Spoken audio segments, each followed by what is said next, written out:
And I'm going to go ahead and introduce myself, even though I already did it for the recording, or I did it for the live people, but now I'll do it for the recording. Good morning, everyone. My name is Jeff Wakeman. I am the Director of Student Development at Stockton University, and this is part of our summer series, Digital Marketing Hotness, using online tools, leveraging the algorithms, and building a stronger presence for your organization. We are presenting this July of 2020, and we're in the middle of the COVID-19 pandemic, and we really designed our summer series to make sure that our student organizations are prepared for some of the differences that might be happening in the new year coming up. So let's see here if I could figure out how to advance the slide very good, where I have to click. So I just want to mention that this is the second or third session in a series. We have a whole series all summer long. The next week, Lauren already mentioned, will be the advisor roundtable. So we'll be talking to the advisors about a lot of the questions about events and things. We did a student leader roundtable last week. You missed that, but don't worry, you didn't really miss it, because we're going to have another one in August, on August 4th. We have motivating members in a digital environment. We have running an engaging virtual meeting. And then we have two new sessions that were just added. One of them is Ospreyhub 101, and the other one is virtual involvement fair and recruitment strategies. So the software package that we're going to talk about is the Ospreyhub. The package that runs the Ospreyhub is releasing a whole bunch of new things that are specifically designed to help exactly what we're talking about, digital engagement. And they won't be out until a little later in the summer. So even though I can sort of give you a preview today, we really can't show you the platforms until later in August. So please mark these down. They're all in Ospreyhub. Come out to all of our sessions. We are also recording the session today, so most of these will be appearing on our YouTube channel, and we'll talk about that in a minute. So I just hope everybody's doing really well, and we're going to go ahead and jump right on into the content. First off, I'm going to apologize for those who have been around a long time. We are definitely going to be talking about Ospreyhub today. If you're an Ospreyhub expert and you're like, why is Jeff talking about Ospreyhub again? Well, I'm not sorry about it. I'm going to just plug Ospreyhub all the time. And the reason is you may not realize this, just being a club and organization, but during all of the orientation sessions and during all of the times when we're talking to new students, we're directing new students to the Ospreyhub to learn about clubs and organizations. We're telling them, I don't have all of your Twitter accounts. I don't know whether you're on Facebook or not. I don't know what your social media is. So we're sending them to the one place where we know all the groups are. So it's a great place to be. You need to be there. The students immediately know that you're part of Stockton. They don't have to try and figure it out. If they can get there and they can contact you through it, you know that they're actually a student. So it eliminates a lot of the negative things that can happen on social media. The other reason that we're really pushing Ospreyhub is because it's a really powerful tool if you use a lot of the functions.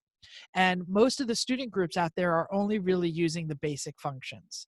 And the other part is this really can be your launch pad to the digital hotness that we're going to be talking about today, to getting out there in multiple platforms of social media, creating engagement, messing with the algorithms, appearing in people's feeds, and really getting the word out, whatever your word is. And we're going to talk about that. So, first off, you just have to know some of the things about the Ospreyhub and what makes it such a powerful tool in the digital world. First thing is every single club and organization at Stockton, a bunch of the offices, everybody who has a page on the Ospreyhub has a stable URL that you control. And a stable URL, I'm going to use that word a lot today because it's very important, because that's what you send out. That's where you can base things. And that's the place where people can return again and again and again, no matter where they are on the internet, 24 hours a day, 365 days a year, anywhere there's an internet connection, from the beach, from the moon, from wherever, and they can see your material. Also, if you create an event, that event also has a stable URL. And that URL includes your flyer, your media, all the information, start time, location, all those other things. That's really obvious, but it also connects directly to your organization's page. So if people like your event, they're one click away from joining your organization. So everyone who shows up and logs in, you can get their information. If someone comes to your page and asks you a question or attends your event or checks in or RSVPs, you then can use that to leverage later to create invitations to join the organization or invitations for the next event or post event surveys, all of those things. So we're going to talk about that in a few minutes. And then the other thing that I already mentioned is, they're real, they know you're real. But another thing is that all of these URLs are shareable for posting across platforms. That's really important. You all have probably gone to Twitter and posted an article, or gone to Instagram and added a URL, or Facebook. And if people click in that feed, it's going to take you out of that place and into another place. All of those URLs that the Ospreyhub creates are shareable across all of the social media platforms. So that's really important. So stable URLs, why do they matter? They matter because just like your logos or colors or anything like that, these are consistent ways to get your message across. If you look, I mean, how many of you, I'll shout out, how many of you right now can find an Ospreyhub pen within your location in like 35 seconds? Probably half of you. If I said 100, this is not true, I'm not giving $100. If I said $100 to the first student who can hold up an Ospreyhub pen, Lauren Wilson, you don't count, who would do it? You could probably figure it out. We give these suckers out like crazy. So does other places, the Wellness Center, that's Manahawkin. We can see the Greek page there. So if you're going to be marketing, and you're going to be marketing, what are you marketing? A lot of times you have to market a URL. It has to be a link, or a link has to drive you to the next information. So that's really important. So social media links are also completely able to be posted on the Ospreyhub.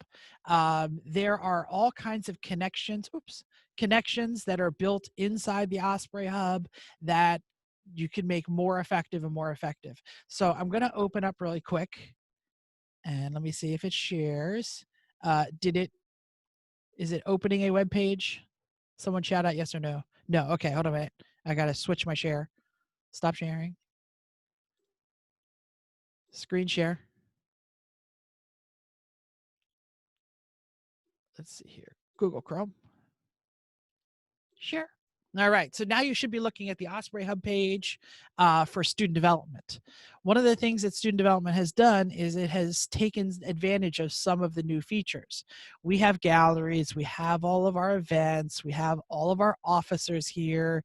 We've used news stories. We post documents so that you can see all kinds of learning tools that are here.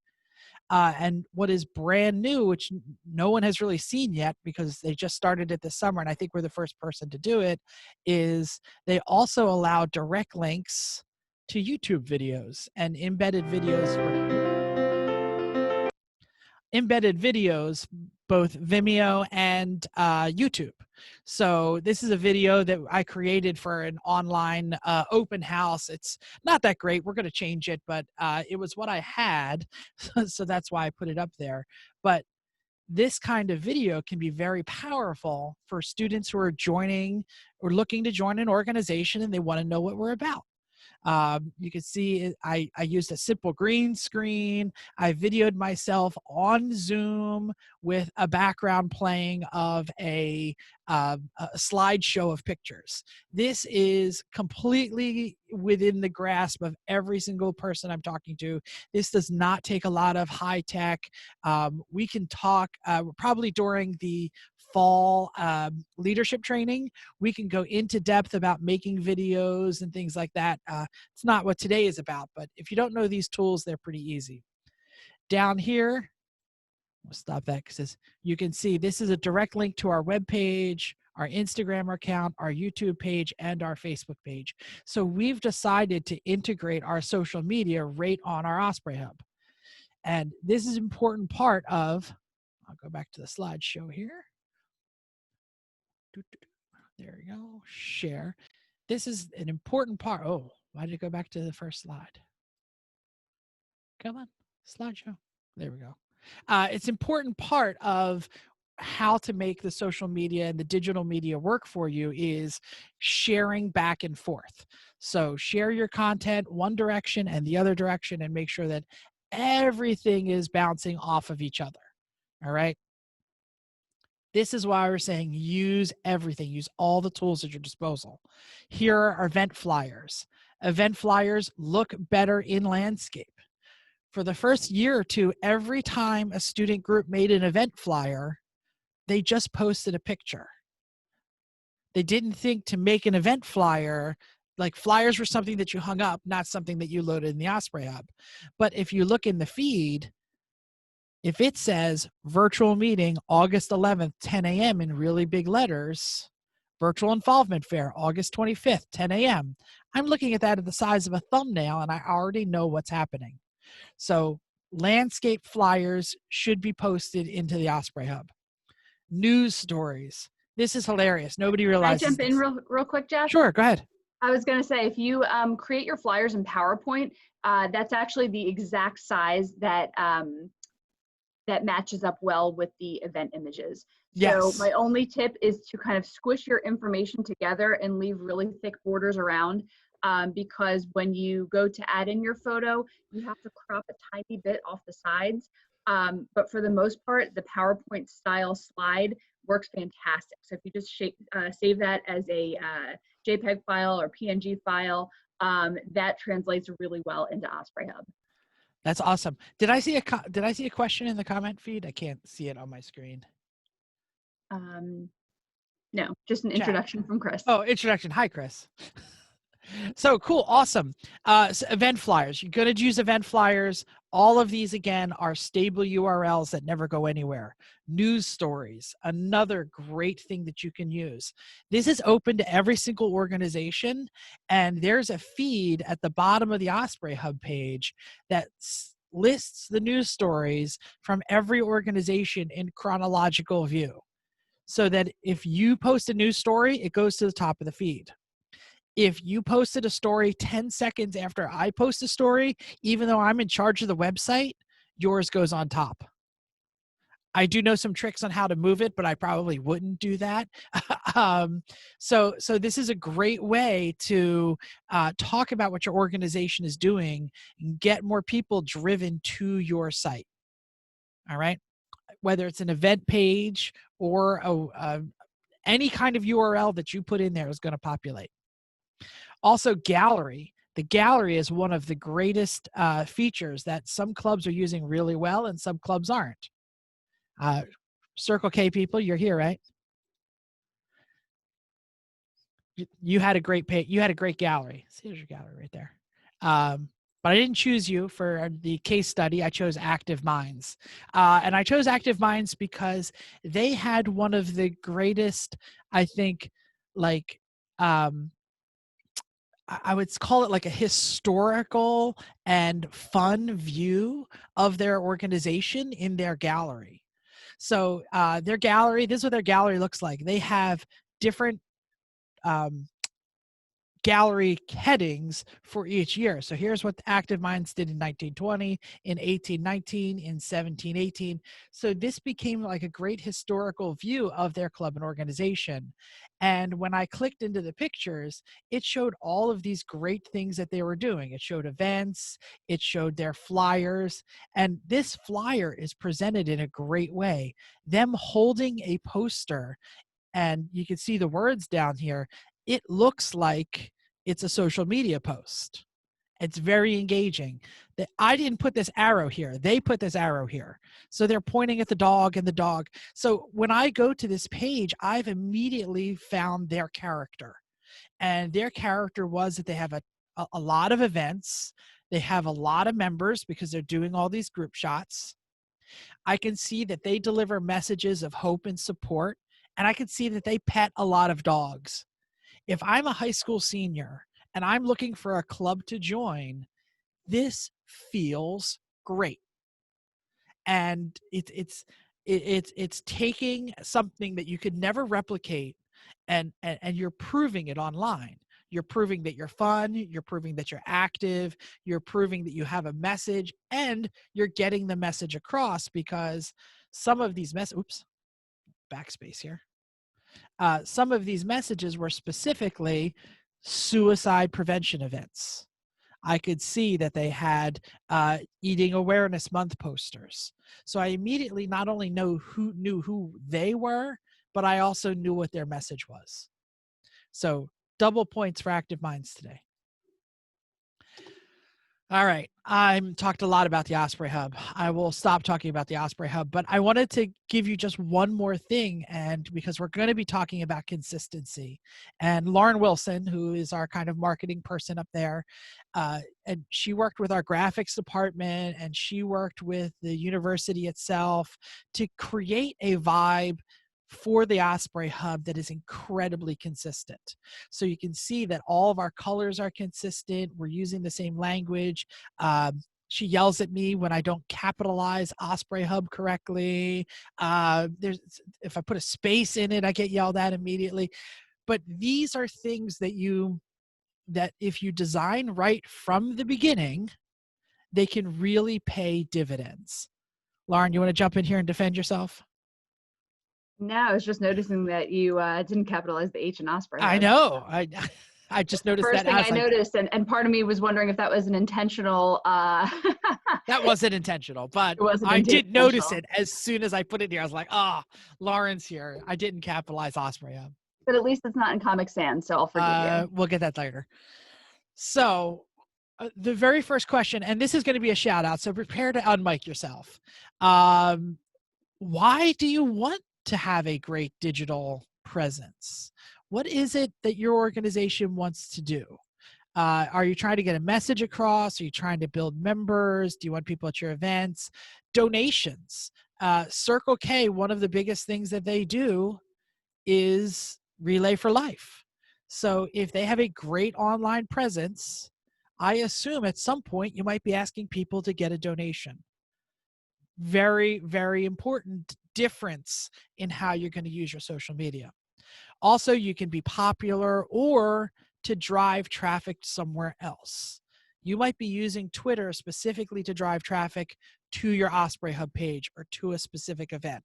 So it's always important to understand what it is that you're trying to do with your social media. So I'm going to open the microphones here, let everyone shout out if they have any thoughts on really what their main goals are for their social media.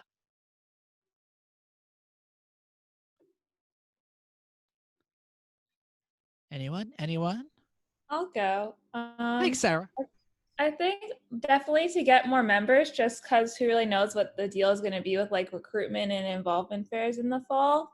And I know like a personal goal of mine is definitely to get more people that aren't in our club to come to our events, because we've struggled with that in the past. I feel like Ospreyhub is like the main way to do that, because like our dedicated members will obviously always come, but it's nice to have people that aren't in the club also come to some of those. Yeah, to reach outside your circle is a very important thing, and having a great digital presence, no matter where it is really important for that. All right. Anyone else want to jump in with some difference? I Cool. think it's important for community involvement. Like she said, I'm the president of the chess club, so we like to try to talk to the other chess clubs like Rutgers and Rowan and stuff, and they all have Twitter accounts and stuff like that. So we all direct message each other, and it's a way to form like a community with the intercollegiate members and stuff like that. So it's really important to get credibility on social media to be able to talk to other members and make events and stuff like that. Absolutely. Credibility is huge. I wrote it as to be popular here because I don't think people would immediately jump to understand credibility, but credibility really is important. We talk about the set, the student entertainment team. They have a credibility around campus and people know who they are. Senate. People know who Senate is, and they have a certain feeling about what those groups do or don't do. Active Mind, Circle K, some of the bigger organizations, ASA, people probably know who they are, and they probably have a feeling about that club or organization. You can craft that feeling with your digital presence. And I think that's really important. If Nick wants to seem like, the chess club wants to seem that it is an important part of the chess scene in the state of New Jersey, Nick, as the president, can create a social media presence that reaches outside the walls and crafts a specific message. So awesome. Thanks. I don't see a hand up, so I'll keep going unless somebody wants to wave real quick. Cool. So here's a case study. Student development. Yes, I know I'm talking about myself. I promise it'll stop after this. No, I can't promise that. So Lauren and I and a few of the other members during this COVID-19 time, we said, how are we going to reach our students? How are we going to be able to teach them and continue to develop students to learn about stuff and so that they can have great, exciting clubs and activities? And what we decided is we're not going to have face-to-face teaching. So we needed to have a new method. So we decided to launch this summer series, and we decided that it was going to be more important that we start a YouTube channel, because we looked at all the different social media that was out there, and we think that a YouTube channel is the best way to deliver this instructional content. So we knew there were functions inside Ospreyhub. We knew that Facebook and Instagram are our biggest platforms at the moment. So we make sure that we post on Facebook when we get a new thing on YouTube. And we know that people are going to go to our Ospreyhub page. And so we kind of knew that we were going to put all of this content together to host this summer series, to build this YouTube content. So that way, when we started in the fall, we would have content for people to show up. We'd have this library of trainings. We didn't have this in the spring. In the spring, for those of you who attended our online Get Involved banquet awards ceremony, we used Facebook Live for that event because it was a different message and it was a different mode and it was a different thing that we were trying to accomplish. But we knew that we were going to build consistent marketing. We knew we were going to post it on Ospreyhub in both news and events and build this content. And we're going to talk about building content. Building content is probably the most important thing you can do as a first step to a great online presence. So I have a wake-up call. You aren't going to go viral in your first things. No one is going to click the very first things that you do. No one is going to like your page if there's nothing on it. No one wants to be the first person on a new social media platform because no one is there. And Comic Sans is stupid. So there's a lot of pre-work you have to do before you can become really deep into digital marketing. Lauren, do you have your hand up or is that a clap? Are you slapping me? No, that was just a clap. That was. Oh, thank you. Hooray. So anyway, so you're going to talk to no one for a while before you're noticed. And that's just one of the things that happens in social media. Only good things will ever be noticed. things that do well. If your audio is terrible, no one is going to click your link. No one is going to listen to the link. If your pictures aren't striking, no one is going to push it to see what's behind it. And also, just because it's good doesn't mean it's going to get noticed. A lot of things you'll tweet out there and you'll be like, "That's the funniest thing I ever said," and it'll just sit out there and no one will do anything with it. But you need to stay on message. That's really important. Staying on message is probably the most important thing that you could do. Realizing that you're going to make mistakes and this can be frustrating. And once again, I'd like to mention that Comic Sans is stupid. Please don't use it. So there are major platforms out there. We know about the major platforms, but I wanted to talk about them in a more marketing sense.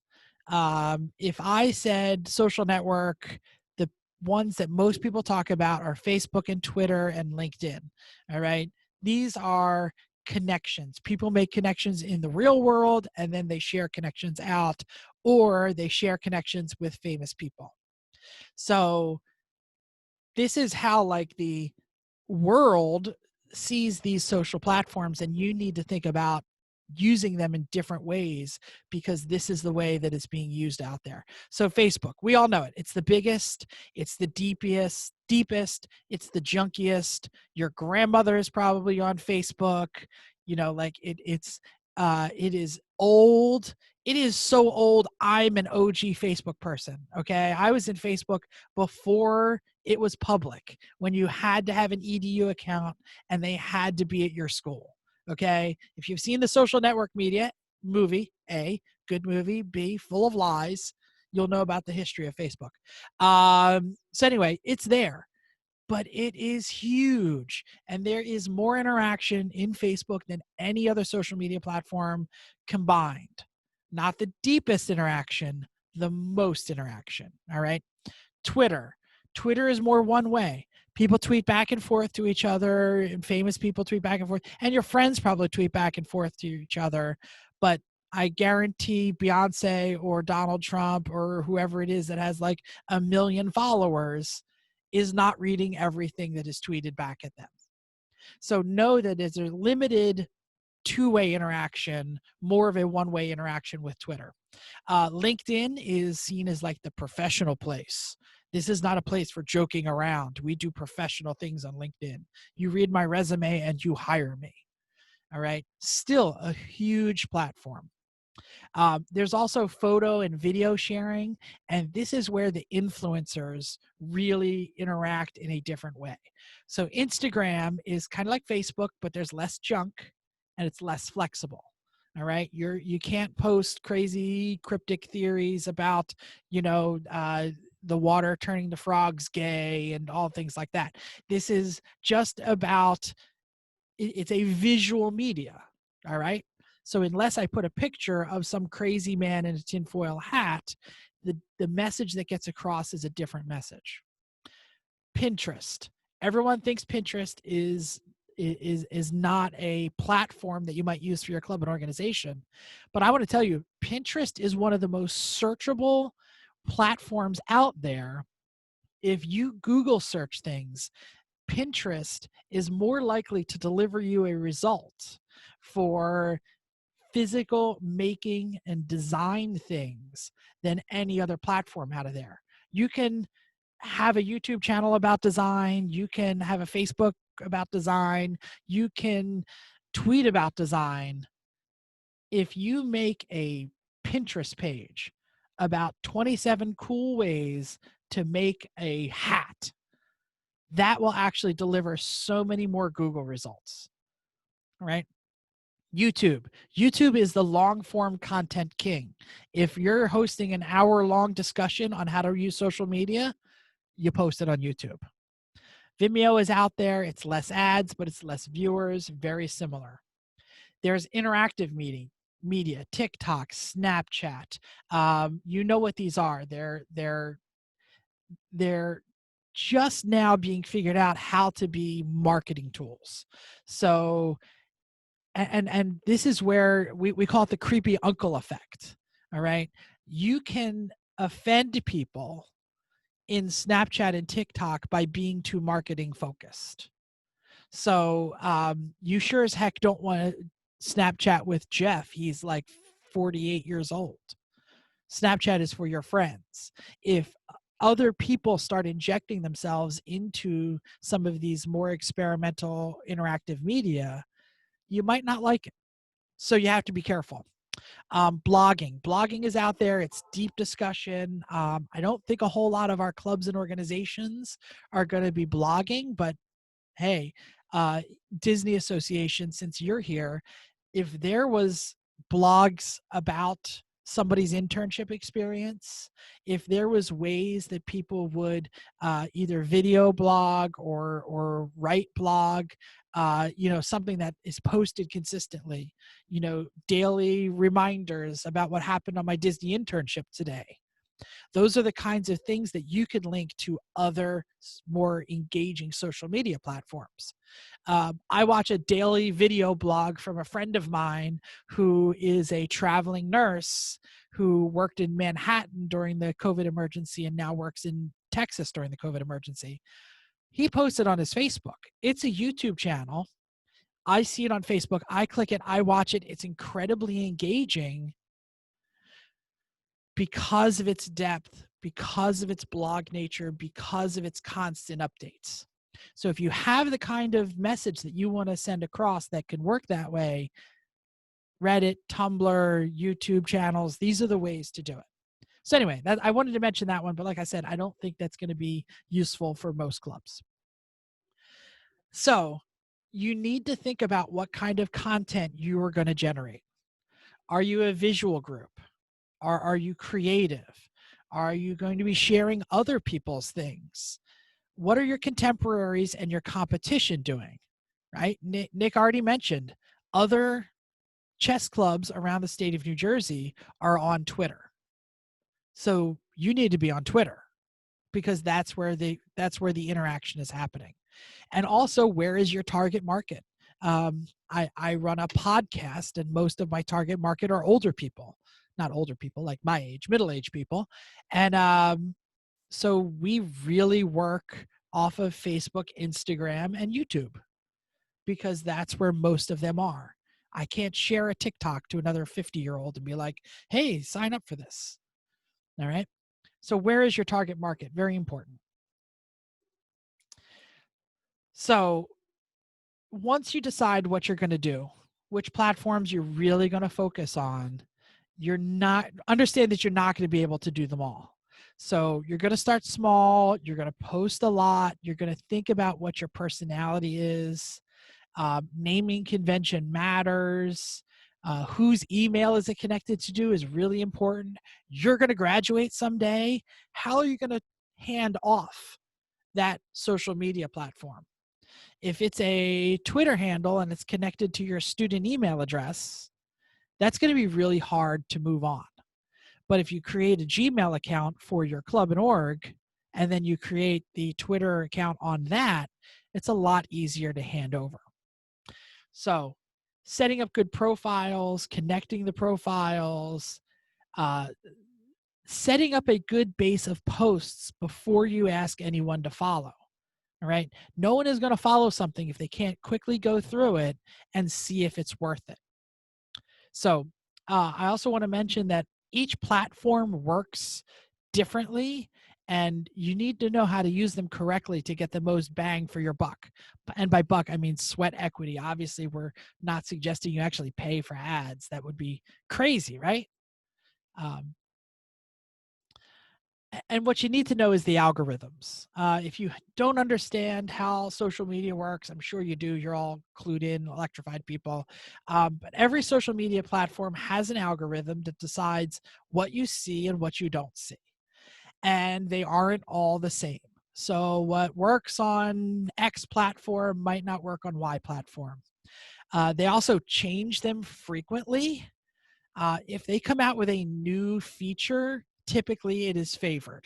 So when Facebook started using stories, people assumed that Facebook stories were going to become much more popular. They didn't. We'll get to that. Instagram actually is where stories got really hot. So new features usually are favored.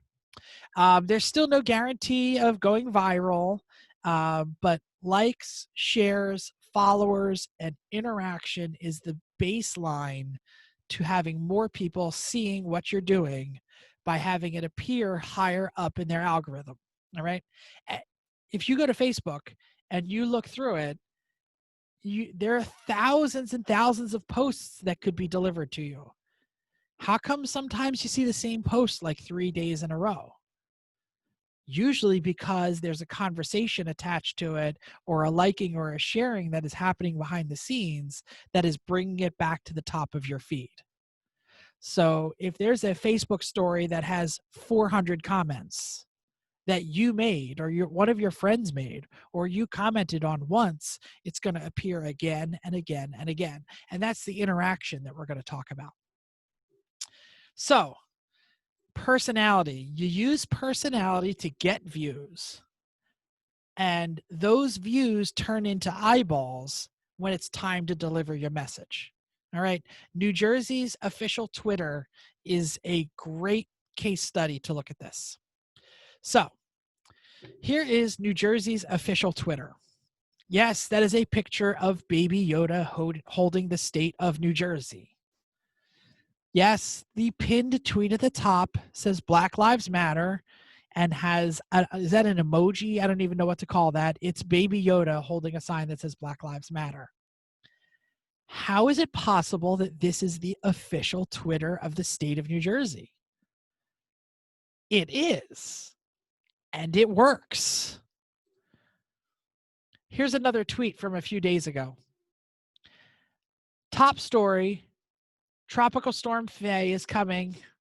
Avoid unnecessary travel. Beware, report down power lines, blah, blah, blah, blah, blah. Right after, a tweet that says, read the first letter of each emoji.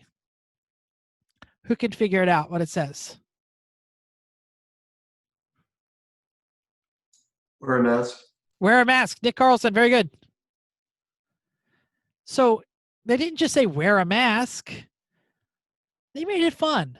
There are two younger women who run the New Jersey Twitter feed, and they are experts. I don't know if they have degrees in marketing. I don't know what it is, but they have just absolutely figured out how Twitter works. Let's look at some of the other stuff. See what this is here? This is some newsmaker, I don't know who he is, Barnes Parker, replying to a bunch of people and tagging New Jersey governor. And they clipped out the wear a mask tweet and they rememed it. So every single eyeball who sees, what's that guy's name from the Hills, from what is his name? Bobby Hill. Everyone who sees Bobby Hill accusing people and telling them to wear a mask also gets to see right below it. Oops, let me backspace. Gets to see right below it the governor saying the DMV has extended your driver's license. This is an awesome mix of how Twitter feeds work. Here's another one. On brand, on message. It's an old-timey photo of the New Jersey Devil wearing a mask that says the New Jersey Devil says mask up New Jersey. So they're being fun. They're delivering an on-brand message. They're delivering it clear and concise, and it totally works for them. The New Jersey Devils retweeted, "We see your devil and we raise you a better one." An upgrade button, and then the Jersey Devil mascot wearing a mask. This is the kind of interaction that is going to get you noticed. And what is it getting you to notice? The message. The message here is wear a mask, the DMV is open, the hurricane is coming, but it's done in a way that is inviting, engaging. It's great. It's great. If you're not following New Jersey on Twitter, follow New Jersey. So let's talk about gaming the algorithms. Every group has its own algorithm, and we're going to talk about what they like and what they don't like. Facebook, interaction is king. Comment, comment, comment again. The more you comment on other people's feeds, the more you appear in their feed. When people comment on you, you commenting back brings it to the tops of the feeds. Native video. They want video directly loaded to Facebook. Portrait. Hold your phone so it looks like a doorway. Why? Because almost everybody looks at Facebook on their phone. So they're gonna move things to the top of the stream that look better. And by the way, Facebook Live appears on everybody's feed. They want to own that video content. They don't want you to repost to YouTube. They would prefer you go right to Facebook Live. I'm not saying you have to do it. I'm just saying this is how the algorithms get tricked. By the way, it knows when you double post. So if you post the same picture on Twitter and Instagram and Facebook, it knows, because in case you don't know, they already own Instagram and they troll everything and they know everything that's going on. And Facebook doesn't like it. It will downgrade things that are posted on multiple platforms. So change it up a little. Use conversations, don't comment bait. So if you've ever seen a Facebook that says like, say yes if you agree that blah, blah, blah should happen. Their algorithms find that and they demote it and sometimes even remove it. Stories on Facebook are not getting traction. Like less than 20% of the interaction that happens on Facebook is happening on its story bit. And also, and this is great, really important for the Active Minds and the Circle Ks and some of the other organizations out there. You are 16% more likely to read a friend reposting content than a brand. So, Nick, if you're trying to reach out, or I can't remember, was it Alex? Were you talking about reaching outside your organization? Somebody said they were talking about reaching outside their organization. I can't remember who it was. I think I said that. Oh, okay. So yeah, reaching outside your circle, your club page posting things is not nearly as important as your members resharing, reposting, and commenting. Because I don't want to join your club because I don't know about it, but I know you from math class. So we shared a Twitter, we shared our Insta, we shared whatever, and you post engaging things, and I like your dog, and your dog is cute. So people are on your page. So when you reshare that club event and you say, hey, everyone, my club is doing a thing this week, that's how you can build more interaction outside your circle. They click on it because they care about you as a person. They see what your club has posted. Maybe they like your club. Maybe they attend your event. So you have to get your members to repost and interact when the club posts. All right. Instagram. Let's talk about Instagram. Photo quality matters. Instagram is a photo sharing from its very basis. If it's blurry, if it's not bright, if it's not engaging looking, that's why my background looks like this, because I think I look good when I'm sitting in front of a dark screen. All right. Instagram is the same way. How many people have seen brightly colored walls and been like, oh, Insta that? Okay. Because the algorithms of Instagram is looking for those kinds of photos. All right. Stories, looping videos, those TikTok looking things, Vine looking things. That is where Instagram is living right now. The stories thing in Instagram is just getting bigger and bigger and bigger every day. They love native video. They love the little tools, do a boomerang, do a poll, use those little hashtag logos, because Instagram favors it. I'm not saying it's good. I'm not saying you want to see it. I'm not saying it's visually appealing. Their algorithm will deliver it to more people the more tools you use. Tag. Instagram, tag your friends. At Jeff, at Lauren, at student development, at Stockton University. Those things are really important in the Instagram world. Contest and interaction effects. And baiting does work better in Instagram. They have like a little vote button inside this. If you can do that, these things work in Instagram. Facebook hates it. Instagram likes it. I know they're the same company, but they have different algorithms. I'm going to pause for a moment because I've said a lot. Everybody catching this? We're going to keep going. All right, more algorithms. Twitter. Twitter is one of the only companies that has released their algorithm. Isn't this weird? All the other companies hide it. They change it constantly. They don't want you to really ever feel stable about it. Twitter says, nope, here's our algorithm. Twitter also says, we don't hide stuff. If you keep paging down Twitter, you will see everything. Nobody goes that far. There's too much. But here's their algorithm. Recency. Old tweets don't get found, new ones do. Engagement. How many retweets? How many clicks? How many favorites? How many impressions? Rich media, images, videos, GIFs, memes. That's why memes rule Twitter. Activity. How active a user is. How often do you post? When was the last time you've been online? How many followers do you have? How many times do you follow other people? Is really important to Twitter because it's a social network. They want to see that you tweet a lot, you interact with a lot of people's tweets, and a lot of people followed you. In the Twitter algorithm, because they prioritize recent engagement, engage users, and I can't believe I'm going to say this because I'm a professional. If you decide that Twitter is where you're going to live, you need to live there. If you respond to your tweets within the first 2 or 3 hours, that is going to be extremely helpful to the algorithm deciding that your tweets get to the top. That's why full-time professionals like the state of New Jersey has employed people to tweet all the time. But again, if you haven't tweeted in forever, doesn't matter how cool it is, doesn't matter how many people interact, you're not going to get favored by the algorithm.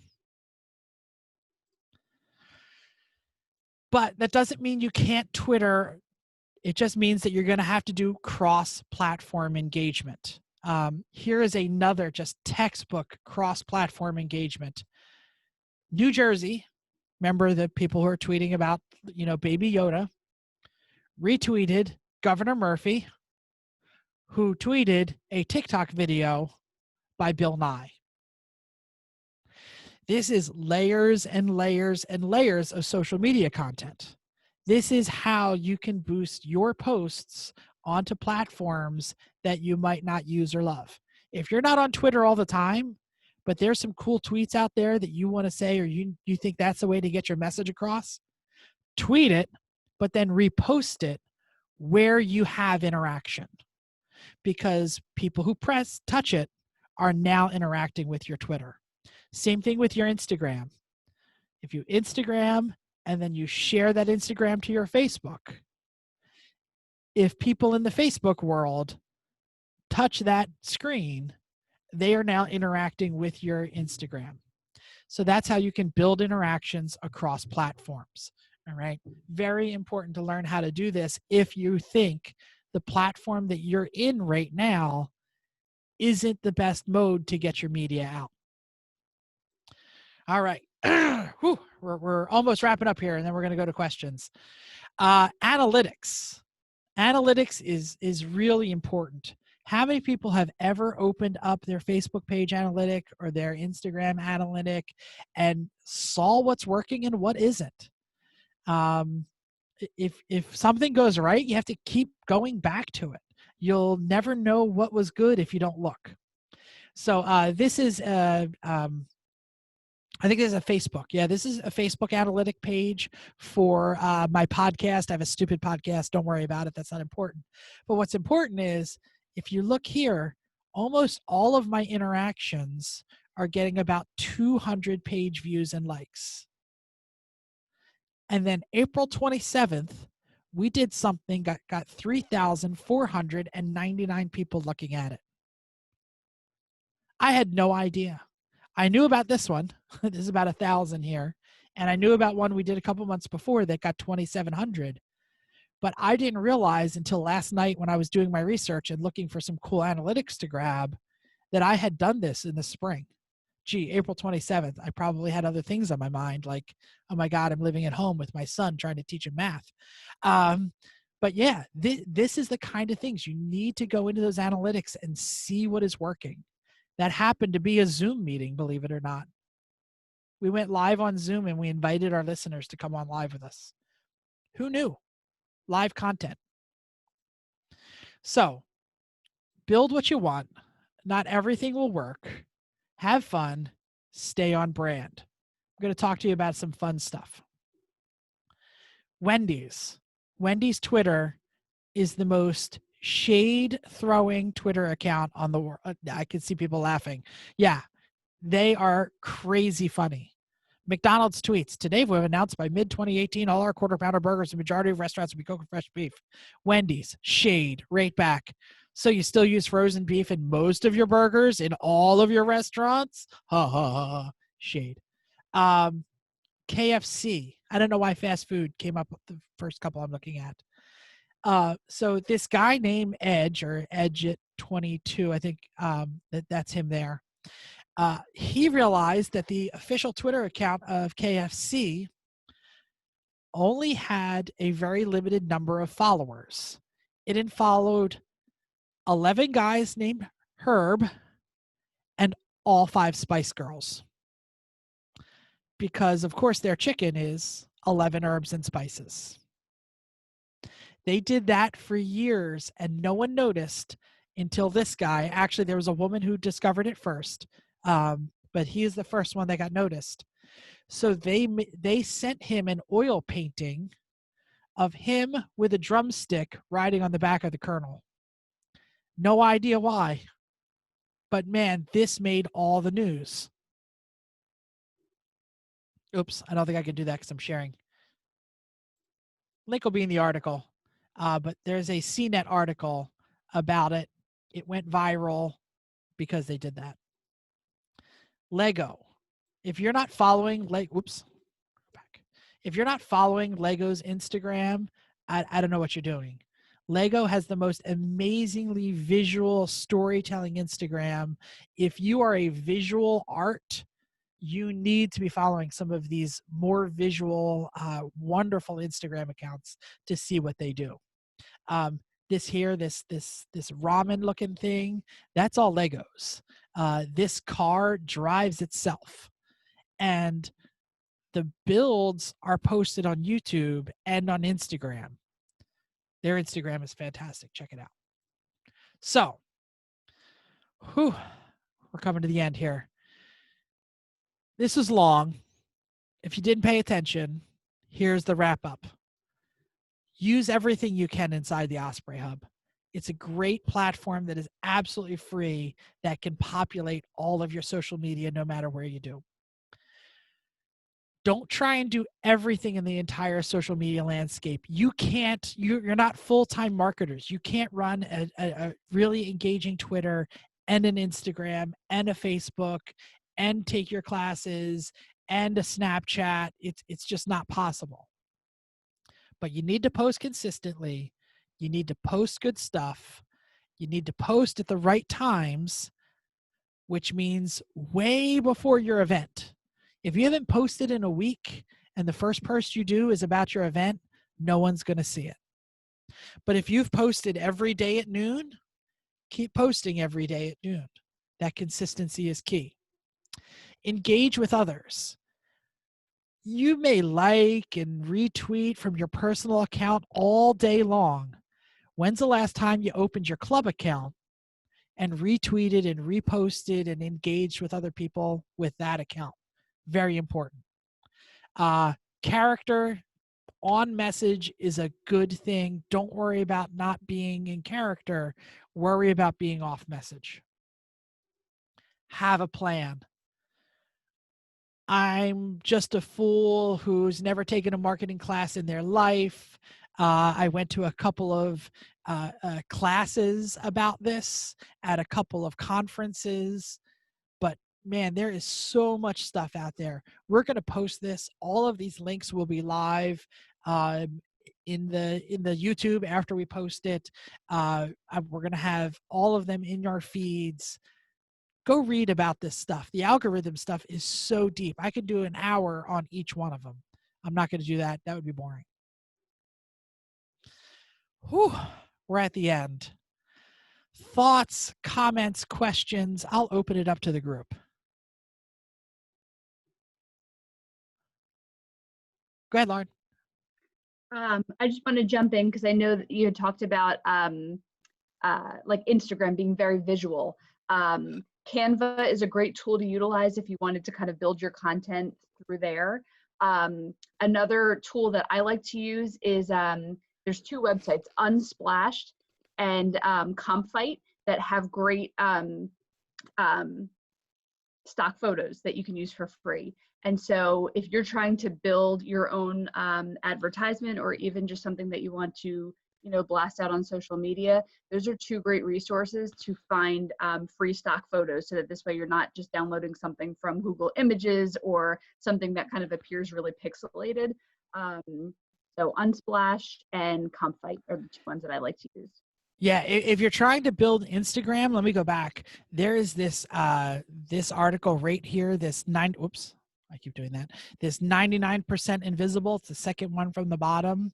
It's a podcast about design, and this one here called Instant Gramification is all about how Instagram's visuals have changed other markets. It's actually brilliant. I mean, the restaurant design is now like building things specifically to be Instagrammable. So you will walk into their restaurant and take a picture in the mirror in the bathroom or of that wall and tag them. So it's really great. Check that out if you're really interested in finding out how to be more engaging on Instagram. Cool. Any other thoughts or questions out there? Awesome. Go ahead, Nick. So for Twitter and stuff, just what would be the best format for like pictures and stuff? Because I know you said for Instagram, you know, use like Canva and Unsplash, and for the Ospreyhub, use a PowerPoint and like make bigger borders and stuff. Is there like a specific thing for Twitter that we should use or something? Portrait is actually what Twitter uses. If you think about what your feed looks like, like if you open your Twitter feed on your phone and you scan through it, are the pictures tall or wide? Tall. Mostly tall. Yeah. So, Okay. but the Twitter is actually doing, because Twitter is short, and that's kind of what Twitter is about, right? You're supposed to just kind of like keep going through the feed and keep going through the theme. That's why the memification of the photos is important. It needs to tell a story immediately. So having big words on a Twitter picture is really important. While Instagram, those big words get in the way of the visual prettiness and can actually make it worse. So what does well on Twitter won't do as well on Instagram. Thank you. All right. I think that's about all the questions. I want to mention one more time that this is a series. We're doing lots of different programs. Next week is an advisor roundtable. The week after that is motivating members in a digital environment. Then we're doing the student leader roundtable. All of this can be found. Wow, a stable URL. Imagine that. Milled through the Ospreyhub. You can see the list of the events. You can always click that link. That link will be active forever. Yeah, there it is. Please come to our other sessions. Check us out on YouTube. Like and subscribe right there. See how I did that? Because later in YouTube, I'm going to populate that with a link. Always think about how you're going to be posting on social media, everyone.